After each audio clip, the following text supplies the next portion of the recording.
A guy simply died and was reincarnated as a sword. Yes, that's exactly what you heard. Crazier than that, impossible. When he wakes up as a sword, he gets desperate. A voice comes from who knows where, wishing him good luck. Then it disappears. The sword thinks, hey, if I reincarnated like this in another world, maybe I got some superpower, right? He checks a kind of menu inside himself. It shows his name is unknown. He has no wielder, and he fits the category of an intelligent weapon. His abilities are self-recovery and telekinesis. Evaluation level 6, whatever that means. Well, he gets excited because he seems like a powerful and legendary sword, the kind that appears in crucial moments in RPGs. Out of nowhere, some goblins show up trying to pull him out of where he's stuck. Oh yeah, there's this little detail. All this time, he was stuck in a stand on the ground like he was King Arthur's sword, you know? They try every way to take him out, but they fail. Then suddenly he frees himself from the ground using telekinesis and starts wiping out the goblins. He feels no remorse killing them, and wonders if it's because he's fulfilling his mission as a sword. He notices that after all this, he got points, lighting up 3 times and raising his crystal experience level to 3. His memory increased to 10. Again, no idea what that means. Every goblin he kills has some kind of crystal that, when broken, activates new skills. He feels like he's been fed. Yeah, that's right. Feels like we're inside a video game here. Not having a wielder makes him feel lonely. Nearby, a girl with cat ears and a tail is enslaved by some men and gets hit in the head by one of them with a stone. She looks up and asks the stars for power. Back to our dear Mr. Sword, he's training to improve his skills. After killing some giant insects to break their crystals and absorb their power, he starts mercilessly slaughtering goblins, going all the way to their lair just to continue the goblin genocide. Meanwhile, the cat girl, called Black Cat by the men who enslave her, witnesses another girl being abused by one of those men. She tries to defend the girl, standing between her and the man, but a device around her neck, like a collar, beeps and does something that makes her fall to the ground. As punishment, she won't get any food that night. Later, she's carrying some loads, and meanwhile, the scoundrel who's the slave chief, or whatever he is, starts saying horrible things to them, calling them smelly and pathetic, like they can't even evolve. To sum up, this guy's a serious racist, and what we're seeing here is a situation where a group that thinks they're superior is enslaving these people. Black Cat gets pissed and goes after the guy again, this time with a stone. You can see he's a bit scared and asks her to bow. Again, the device on her neck does something that makes her fall. The jerk slave chief mocks her for not being able to fight back. Meanwhile, the heartless Mr. Sword keeps killing more creatures that didn't do him any harm. Imagine that. The world is divided into 5 areas, and the farther the area is from where he's at, the stronger the monsters and the higher the crystal level he gets. He won't rest until he kills them all. Somebody stop this demon sword, for God's sake. The more he kills, the more he feels he's leveling up, until he lands in a land and gets stuck in the ground but can't get out. He tries many skills, but nothing works. Everything gets absorbed by the soil, days pass, and he stays there. He starts thinking about who could pass by and take him out. A beautiful elf, maybe? Okay, it doesn't need to be a beautiful elf or even humanoid. Could be a zombie, anything. A month later, nothing. He begins to panic and cry. It starts to rain. He worries he'll rust.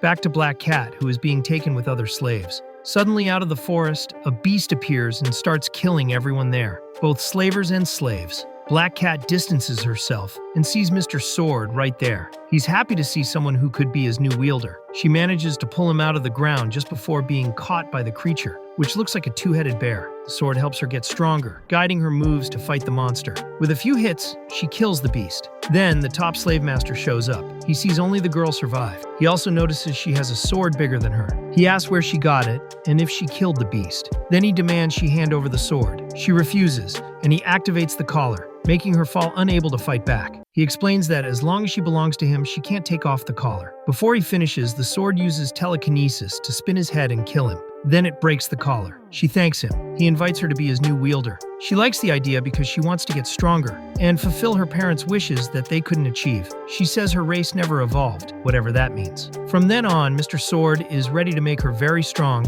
and asks her name. She remembers it, even though it was taken when she was enslaved. Her name is Fran. When she asks his name, she finds out he doesn't have one, so she gives him a name. She calls him Master, since he'll be the one teaching her to get strong. One random day, a carriage is being transported by a guard, and a strange animal that looks like a pig but has something like a horse's mane on its head and back.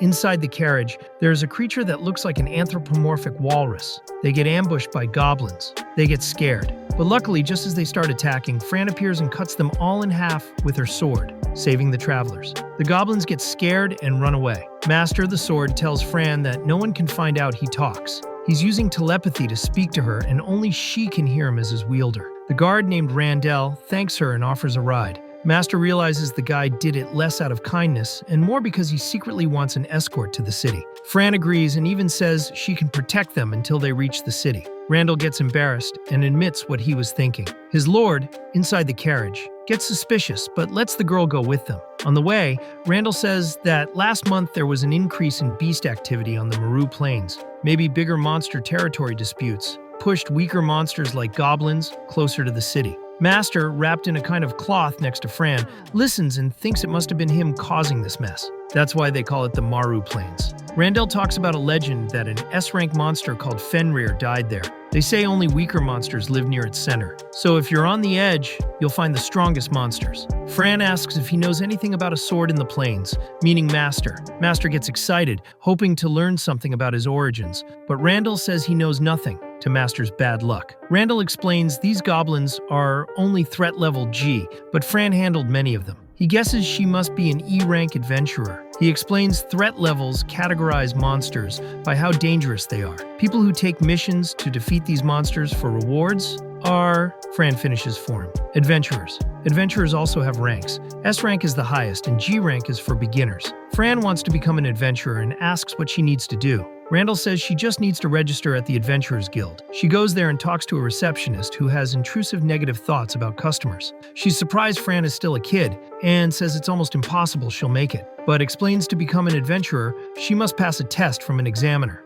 Detail: they don't take responsibility if something bad happens. Fran accepts and goes with her to a dark battlefield, where she meets the intimidating examiner, Donnadrand, who can regenerate from wounds. With Master's help, she does great in the fight. Her agility is amazing, and with Master guiding her and casting magic without spells, she defeats Donnadrand. She's taken to Guildmaster Klimt, who is impressed and asks where she learned to do those things. Master advises her not to tell anyone untrustworthy. She says it's a secret. When asked if that will get her rejected, Klimt says no, since the spirits show no disturbance. Fran is surprised to hear about spirits. Klimt explains spirits sense malice and evil. He knows she's not hiding her stats with bad intent. He orders the guild card issued. They check her mana level. Mana is someone's magical essence. They detect she fits multiple classes. She chooses Sword Mage, so she's registered in that class. Then Fran decides to sell materials obtained from monsters killed by Master to get some money to stay somewhere. Master tells her to take things out of the dimensional storage bag. She obeys. So much stuff comes out that the receptionist is impressed. The value of everything is high, and Fran gets loaded with cash. When leaving, the receptionist tells her real name, Nell. But on the way out, she accidentally attracts the attention of other adventurers who are not nice. They get jealous of how quickly she got so much money and start saying she smells bad. Master gets upset at the amount of insults and discrimination she faces. Nell says they earn less because their materials weren't the best quality, since they don't know how to properly dissect monster bodies. But Nell ends up provoking the adventurers too much. One of them tries to attack her because of that. But Fran defends Nell and even uses a spell to cut off his feet. Then she gives everyone a lesson. She ends up being congratulated by the people present there. Our heroine Fran leaves, catching the attention of an old man who seems to know the intelligent weapon she carries. Fran is looking for equipment at a market. Suddenly, the old man who was watching her earlier appears, inviting her to enter his shop. Master, the sword, detects in his internal menu that his name is Garrus and that he is a dwarf. His role, honorary blacksmith of Granzel. Master tells Fran it's okay to go with him. Garrus says he only sells his goods to warriors he considers worthy, and she passed the test. He saw her skills in the fight that happened at the guild. Upon entering the shop, she chooses and acquires her first armor. Then she asks for a sword. But Garrus says the sword she has is already one of the best, and reveals to them that it's the first time he's seen a sword like the one Fran holds. An intelligent sword. They are surprised he knows that. They even joke around, making him realize that Fran and Master communicate telepathically when she says something to Master. Master thinks the swords Garrus has are superior, so Garrus notices he doesn't know much about mana conductivity. He evaluates Master's mana, making him strike another sword. He shatters the other sword. Garrus concludes Master is stronger than he imagines, which makes him very happy. Garrus still wonders who forged Master. He thinks Master must have been forged by divine blacksmiths, considered rare beings. They open the dimensional storage bag, taking out materials extracted from monsters to show Garrus. Master asks if they are useful to him, and he says he can make new armor with them, and they can even pay him with the remaining materials. Later, Fran goes to a general store owned by a former intermediate adventurer. The store sells spices and cutlery. Then they go to an inn to stay. The friendship between Fran and Master grows stronger. Master cooks for her. After visiting some parts of the forest collecting healing herbs, they come across other warriors dealing with goblins. Fran and Master intervene, helping the warriors. Using magic, she kills all the goblins. After discussing who will loot which goblins, they find out these goblins are at a higher level than they thought. And according to one of the warriors, this means the Goblin King may be nearby, and there may have been a goblin retreat. The stronger the leadership of this king, the more goblins evolve into high-level goblins, and when the Goblin Queen is born, all descendants produced by the king and queen will be hobgoblins, a higher goblin stage that spreads faster. They think about reporting this to the guild. Fran goes alone to fight more goblins nearby. She wipes out everyone, leveling up. Fran defeats the goblins and discovers their nest. She goes to the guild to report their existence, while the other warriors watch the region. The guild leader, Klimt, asks how many goblins she killed. Master tells her telepathically it's 130 goblins and 20 or more hobgoblins. Donadron says this is a clear sign of goblin retreat. Klimt asks if they retreated or not. Fran says no. Oh, they fought to the death. Klimt concludes that if they didn't flee, it means there is no place left for them to run. This means the nest was taken over by stronger, more powerful hobgoblins. Fran says a dwarf told her it's not just a simple nest, but a dungeon. Klimt decides to organize a subjugation team and calls Fran to join it, promoting her to rank K for her important help. Fran asks Garrus in his shop what a dungeon is like. He explains a dungeon is a form of test for humanity created by the god of chaos. Back at the inn, managed by the guild, Fran decides to take a bath and also wants to bathe Master, who's covered in blood. Remembering he's a sword, so even if it seems weird, in this context it makes sense. Of course, he's embarrassed about doing it with her, but she takes him anyway. They are interrupted by Nell, since it's forbidden to bring weapons to the bath there. During a good talk with Fran, Nell explains that, according to her knowledge, goblins actually come from pieces of the god of war's body because he rebelled against the other gods out of greed. Returning to Garrus' shop, they are greeted with a gift, a sheath for Master, made by Garrus himself. The army prepares to attack the goblins, led by Donadron. Suddenly, goblins from the dungeon attack, killing some warriors. Fran starts killing them all, not giving the others time to prepare. The warriors are impressed by her magical skills. She finishes all the guards at the dungeon entrance and goes inside, aiming to defeat the Goblin King and Queen. Fran enters the dungeon while Donadron and his army deal with goblins outside. Inside, Fran defeats some goblins, collecting crystals from each. Master praises her, making her happy. Using a skill called Split Thought, Master easily kills the remaining goblins. They advance to the dungeon's end. They reach what they think is the dungeon's center, where the king and queen are. Meanwhile, Donadron and his army try to capture the crystals from the defeated goblins. But, oops, they notice most have already been taken by Fran. One warrior, the same who told Fran about the goblin retreat possibility, realizes Fran left some crystals for them to collect too. Another warrior, a short, fat, bearded guy, asks who this Fran is. Donadron points out, her skills are incredible. Sword arts and mastery level 7. Almost master level. Back to Fran and Master, they go to the dungeon's center and defeat the goblins there easily. Well, too easily. They even defeat those they thought were the king and queen. Fran feels a bit sad because she didn't get the challenge she wanted, and is disappointed she hasn't met the real king and queen yet. After moving to another wing filled with flying insects, easily killed by Fran, they find a door. Before passing it, Master energizes Fran with support spells. He promises to cook a special dish for her when they return home, curry. She gets excited, even though she doesn't know what it is. That gives her more strength to not die. Passing through the door, they find a darker place, the dungeon core. Above them is the supposed dungeon master, who, according to Master's identification system, is a superior demon with bonus skills and dark magic. He's also a Class B threat, capable of destroying an entire kingdom. A voice demands the demon end them quickly. When they realize the real dungeon master is a common goblin with no special skills, pretending to be important because the demon constantly fights with him, is rude to him, and tells him to shut up since the demon does all the work. The superior demon fights Fran. At one point, Fran seems to disarm the enemy by evoking a spell that sends his sword flying. He looks vulnerable, or rather, that's what he wants her to think, because when she approaches, he materializes another sword with a spell called Shadow Return and hits her directly. Then, he disappears from her sight. Fran doesn't know where he is. Actually, he teleported behind her and strikes, cutting off both her hands. Yes, he actually cuts off Fran's hands. But calm down, it doesn't last long. Taking advantage of her vulnerability to try the final blow, the demon raises his sword. But before cutting her, Master defends her using Split Thought's power. The defense force pushes the demon away, and then Master casts a fire spell around her to keep him at bay. Master telekinetically moves to her and restores her hands with superior healing. She's back. Master notices the demon's teleportation skill works through Fran's shadow. With this in mind, Fran duels better, predicting attacks, but they aren't ready for what's next. Giving up, Master thinks about using the Feather of Return power to escape, but Fran still wants to fight. The demon uses a spell they didn't expect that transfers her skills to him.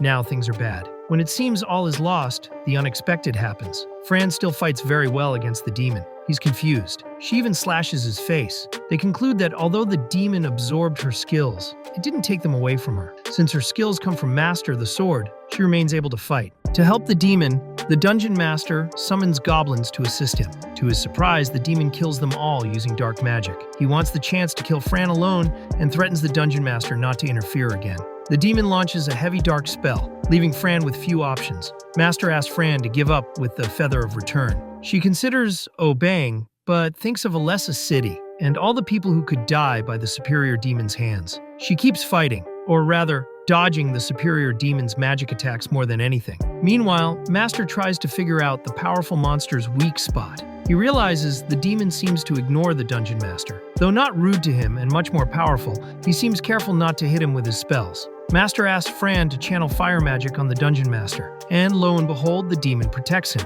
So that's it. Fran and Master remember what Donadron said. When the Dungeon Master dies, the core hibernates, and all dungeon activity stops. Also, all monsters inside disappear. That's the demon's weak spot. Fran directs the fire magic toward the Dungeon Master, but the devil creates a force field to protect both him and the Dungeon Master from the attacks. Soon they realize that with this strategy, they won't be able to defeat the demon, so they stop casting fire spells and dodge all the magic the demon throws at them. Master then notices that after casting a very strong spell, the demon needs 3 seconds to recharge his energy. That's the time Fran can attack him with wind magic. Fran uses a sonic shooter power to launch Master in a curved path toward the Dungeon Master to bypass the demon, while she sends fire spells at the demon. The devil quickly notices the trick and throws a dark spell toward Master. Knowing this, Master dodges sideways and heads straight at the demon with such high speed that the demon doesn't have time to react. Actually, Master wants the crystal inside the child's backpack, not the Dungeon Master. The demon manages to hold Master for a while with all his strength, but it's useless. Master powers up and goes all out, overcoming the demon's grip and piercing his body, breaking his crystal and killing the beast. The Dungeon Master was preparing to summon an even stronger creature, but the tool he uses is quickly cut by Fran with Master. Now the Dungeon Master has no way out. He tries to say he has a magic bracelet that makes him revive endlessly, but Fran quickly cuts off his arm, taking the bracelet away. Apparently he dies right after. The dungeon collapses. Fran goes to where the army is. Everyone is impressed. She defeated the devil alone. The adventurers take the superior demon's corpse for future study. Donadron congratulates her, but then gives her several scoldings for going alone, dampening her joy. Master reminds her of the curry he will make for her. She becomes happy again. When she arrives at the guild, Klimt asks Fran what happened to the superior demon's crystal. It's very dangerous and sought after by many kingdoms and was never handed to the proper authorities. Fran just answers that it broke and disappeared. Klimt is satisfied, but a strange man suddenly appears in the room. He seems to be an adventurer too, wearing armor. He tells her directly that she is lying. In fact, the man who appeared in Klimt's room is a noble, a lieutenant named August Alsand, part of the Alessa Knights Brigade, who refused to join the dungeon mission when they learned adventurers would also participate. Fran remembers Nell had mentioned him before. The guy has a pompous attitude, calls adventurers plebeians, and always carries perfume as if to ward off bad smells. He claims to have the power to detect lies, but that's debatable. He asks Klimt to let him handle the alleged liar, Fran. Klimt refuses. August says he'll only let it go if the brigade can keep the mission's raw materials. Klimt refuses that too, saying since they refused the mission, they lost the right to claim anything. August justifies that the mission details given to them were too vague, and they couldn't risk their men's lives. But adventurers exist for that. Fran gets pissed and asks Master if she can kill August. Master says no, but suggests a better idea. Use the skill-stealing power extracted from the superior demon on him. She agrees. Using the power on August, they absorb from him the essence of falsehood and noble etiquette powers. She tests him by asking a question to see if he can tell if it's a lie. He can't answer and leaves embarrassed. Klimt tells them most despise August. He rose through money, using other knights to do his work. Also, he's the son of Count Olms, as Nell points out. For her cooperation, Klimt promotes Fran to Class D. Since she defeated a Class B monster, he intended to promote her to Class C, but other guilds disagreed with such a sudden change. She thanks him with a very elegant gesture due to the noble etiquette power absorption. Everyone in the guild congratulates Fran. She receives her mission payment and gets loaded with cash. She buys a round of drinks for everyone. Master finally prepares his curry with Fran's help. She tries it and likes it so much she feels she was born just to taste it, to Master's delight. As Fran walks through the city, August is chasing her. He wants to kill her for taking his power, so to speak. Nobles have been hunting him since. He hires someone called Blue Cat to do the dirty work. Fran gets very angry when she sees this Blue Cat. Master asks why she's like that. She says it's because blue cats are the biggest enemies of black cats, her race. According to Fran, blue cats betrayed black cats centuries ago, selling them as slaves. Fran starts a duel with Blue Cat, a big bipedal creature that looks like a mix of fox and skunk rather than a cat. He lands a blow that knocks her down, but with Master's moral support, she gets up and attacks him. Using the new skill-stealing power, she takes his sword, disarming him. Then, she cuts him to pieces. Coward August stands there clueless. Fran asks Master if she can kill him too. Suddenly, a magic bubble floats to her with a voice asking her not to do it. It's none other than Klimt communicating through water spirits. He calls Fran to him. He says August will be arrested for offending royalty and may face life imprisonment. Fran will be paid for her help. On the way to talk to Miss Nell about her payment, Fran crosses paths with an elf woman impressed to see her. She claims to be her mother, but Fran knows that's not true. Her parents died long ago. The woman finds Fran very cute and starts wanting to hug and kiss her. Fran tries to get away. The woman is actually a Class A half-elf named Amanda. Amanda follows Fran everywhere trying to make contact. Fran avoids her constantly. The woman practically stalks her. Fran tells Nell about it, and Nell says Amanda is a good person and runs an orphanage. That's why she loves children so much. Klimt calls Fran to his office again. He wants to give her some crystals in exchange for her joining a training mission in a dungeon called the Spider's Web. After bargaining over how many crystals she wants, he agrees. Guess who goes with her on the mission and even trains with her? That's right, Amanda. Amanda warmly welcomes Fran. The army introduces itself. The mission leader is a blonde named Cruz Riazel, leader of a Class C group. Another is Crad, leader of a Class E group. Crad quickly proves to be a jerk, confronting Fran about her promotion to Class D. Actually, Klimt sent Fran to this mission to show others she deserves that rank. Crad starts talking nonsense again. Amanda loses her temper and grabs him by the head, lifting him off the ground. He begs for mercy. They set up camp. Fran is in charge of the first night watch. Crad comes to confront her again, wanting a fight. She's not interested. But then, he provokes her by insulting her sword, calling it a toy. Then things escalate. Fran gets fired up. They duel. She with her sword, he with a spear. Fran dodges his attacks. At one point, she gets on top of his spear and kicks him to the ground. Then, with him defenseless, she strikes him repeatedly with her sword, non-lethally. Amanda watches, smiling. Happy Fran won. Now Amanda wants to duel Fran herself. They make a deal. If Fran wins, Amanda stops following her. If Amanda wins, Fran has to call her mom. Fran asks Master not to protect her. She wants to know how long she can hold out. They start the duel. Amanda uses a whip. Fran dodges the lashes. Everyone is surprised by the girl's agility. Amanda energizes the whip with mana. Now the fight gets serious. She performs what she calls the snake attack. It's getting hard for Fran, who's injured despite dodging attacks. Amanda hits Fran with the spear attached to the whip's end. Fran only gets slightly hurt in the face, but keeps running and uses wind magic to speed up. Fran points her sword at Amanda, wanting to strike as she approaches. Amanda summons wind energy for defense, opening a dimensional portal below her that sends a blast of wind upward, pushing Fran away.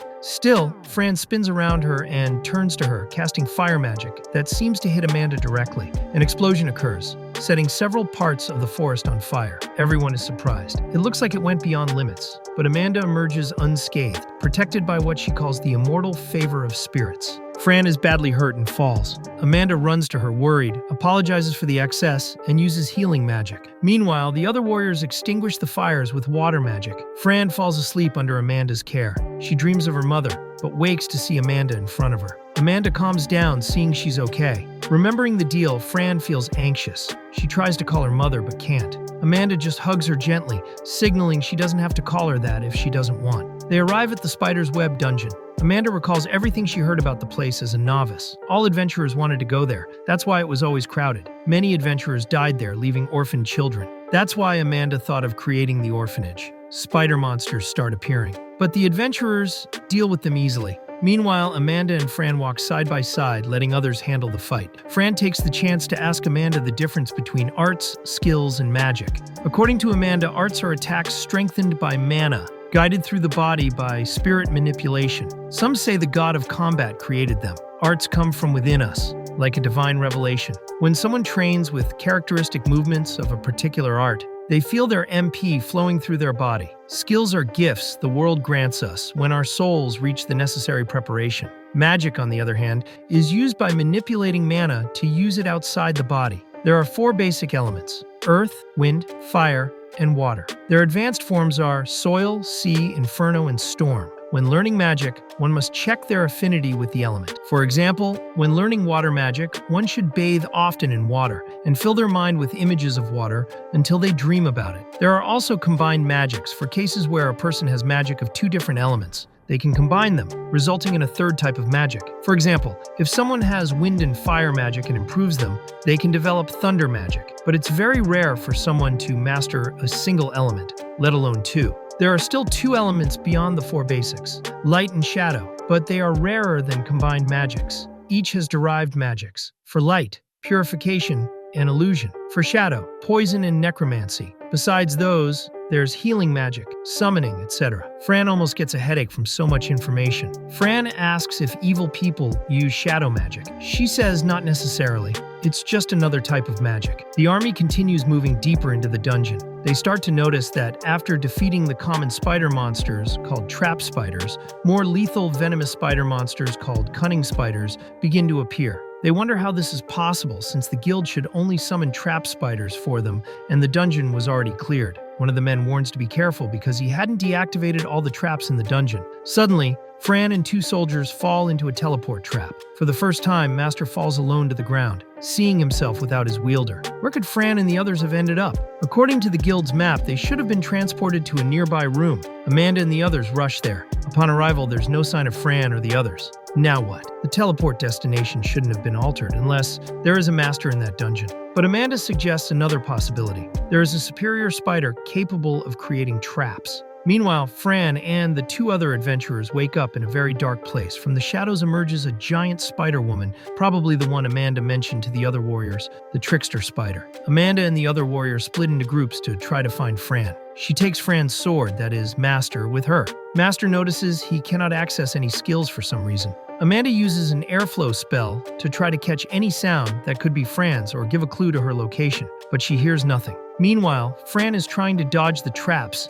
set by the trickster spider. The other 2 warriors are more lost than anything. Outside, after trying many times, Master finally accesses the split thought skill, and among the many skills on his long list, he selects Summon Subordinate, the skill he took from the Beetle Army. He worries Amanda might notice his existence if he uses the power, but the priority now is saving Fran's life. He uses it, summoning one of the Shadow Wolves, the Onyx Wolf. Amanda senses the summoning and wonders where it's coming from. Master telepathically tells her to trust him, that he's a friend of Fran's, and that he summoned the Onyx Wolf to help find Fran. Amanda understands despite the surprise. The Onyx Wolf seems aggressive and distressed. That's because when a creature is summoned with excess mana, its heart can't handle the load, and it feels a lot of pain, considering its summoner an enemy. Amanda advises Master to give the creature a name, because she heard that creatures like these, when named, gain special powers and strengthen their bond with their summoner. With no time to think, Master names it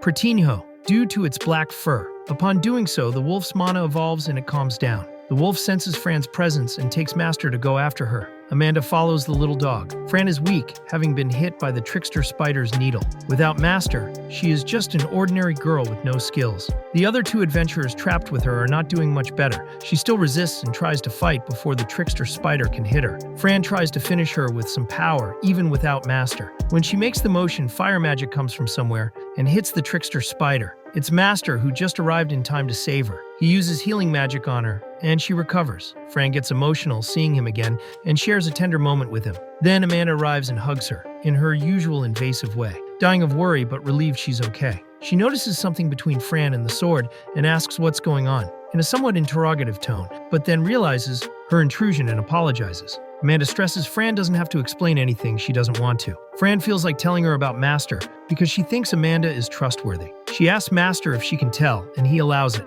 Amanda can't contain her joy learning Master is an intelligent weapon, something she thought was just a legend. The little dog leads them all, including the 2 injured adventurers, out of that place. The trickster spider is still alive and screams throughout the dungeon. Fran and Master sense something strange. Suddenly, in the middle of them, mana energy appears, and from it flies out a white owl. The owl was summoned by Cruz to help Amanda and company reach where the others are fighting more spider monsters. They arrive just in time to help. The trickster spider is on Fran's tail. With strong maternal instinct, Amanda casts a spell that ends the spider. Fran is left disappointed because she wanted revenge on the trickster spider. She sulks and is mad at Amanda for not letting her kill it. Amanda desperately apologizes. They reach a room filled with precious crystals. They collect some. Crad takes the moment to thank Fran for saving him and his team. Before he finishes, suddenly a monster appears on his head, which Fran quickly kills, saving Crad again. She makes sure to say that if it weren't for her, he'd be dead. His ego hurt. He goes back to arguing with her as before. Fran is summoned by Klimt to another dungeon,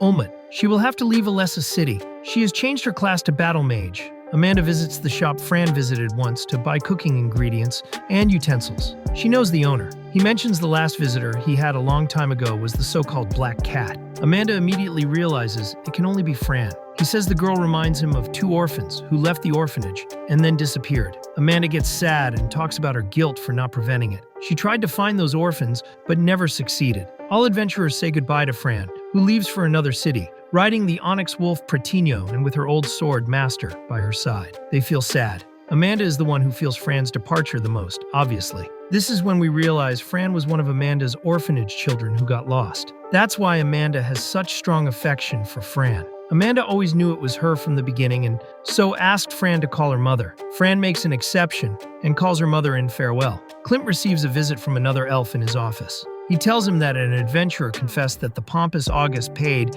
to give mana-rich potions to monsters in the dungeons. The elf says this money likely came from the northern kingdom of Raidos. August's plan was to take the dungeon out of the guild's hands and give it to Raidos. Then Klimt asks him for something else. The elf summons Talua, the protective spirit who is a white owl and helped find the adventurers in the Spider's Web dungeon. Asked about Fran's intentions, Talua says he senses no malice in her. Klimt concludes there's no reason to suspect her. Surely she can't be a Raidos infiltrator, no matter how ambitious.